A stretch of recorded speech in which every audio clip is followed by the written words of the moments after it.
Police station પ્રમાણે ક્યાંથી આવો? સિંધેરી શું તકલીફ હતી તમને? બંને કિડનીમાં પથરી હતી 5 ની. બરોબર. કેટલા ટાઈમ ત્યાં તકલીફ હતી તમને? વર્ષથી. 1 વર્ષની તકલીફ હતી. પછી એના માટે તમે શું કર્યું? એના માટે પહેલા તો સવર્ણ હોસ્પિટલમાં બતાવ્યું, ત્યાં આગળ બોટલ ને બધી ચડાવ્યું. બરોબર. અને એ દિવસ સારું રહ્યું. દુખાવો ને મોટી થઈ ગયું. બરોબર. અને અઠવાડિયે 15 દિવસ જેવું થયું પછી ફરી દુખાવો જેવું શરૂ થઈ ગયેલો. તો પછી ફરી વાર બી ત્યાં આગળ દવા લીધી. બરોબર. અને ઘરનાએ કીધું કે ગામ છે જીવનપુરા કઈક ગામ છે, ત્યાં આગળ મંદિર છે, ત્યાં આગળ કઈક પાણી પીવડાવે ત્યાં આગળ લઈ ગયેલો. ત્યાં આગળ પાણી પીવડાવે 3 મંગળા ત્યાં ફરવા દીધા હતા. અને કપડા પહેરવા લઈ ગયો. બધી આપણે કરી. પણ એની પછી બી આપણને દુખાવો થઈ નહીં જતો. ત્યાંથી નવી પડે કે ભાઈ સોનોગ્રાફી કઈ કરાવવું નહીં, ઓટોમેટિક મટી જશે, તમે કોઈ જાતનો દુખાવો નહીં થાય.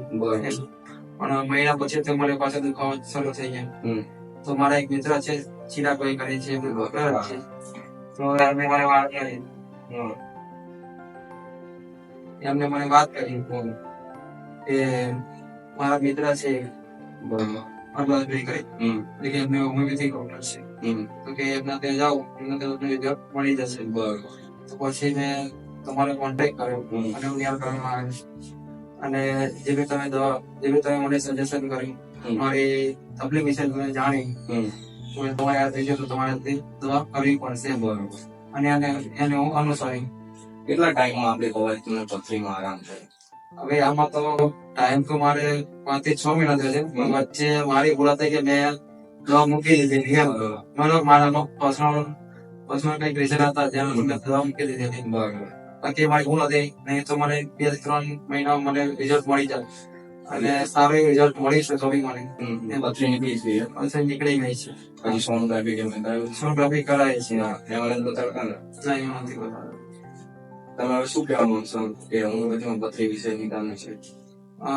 બીજી બધી દવા કરતા તો હોમિયોપેથિક સારું એવું છે અને તમને અંદરથી ફીલ થશે.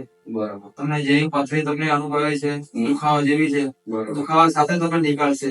અને તમને અંદરથી અનુભવ લાગશે કે ના ભાઈ નીકળે છે, કઈક ઓછું થાય છે આપણા નથી. બરાબર. તો હોમિયોપેથિક બહુ સારું એવું છે અને મારું માનવું છે કે આપણે અહીંયા આવવું જોઈએ અને એકવાર જરૂરથી મુલાકાત લઈએ. જેવી કોઈ મારા જેવા પેશન્ટ છે એમને કે બીજી ઘણી બધી હોમિયોપેથિક કરતી ઘણી બધી બીમારીઓ છે, એના બી મુલાકાત લેવી જોઈએ. તો સારી પરફોર્મન્સ મળી રહેશે આપણને. Thank you.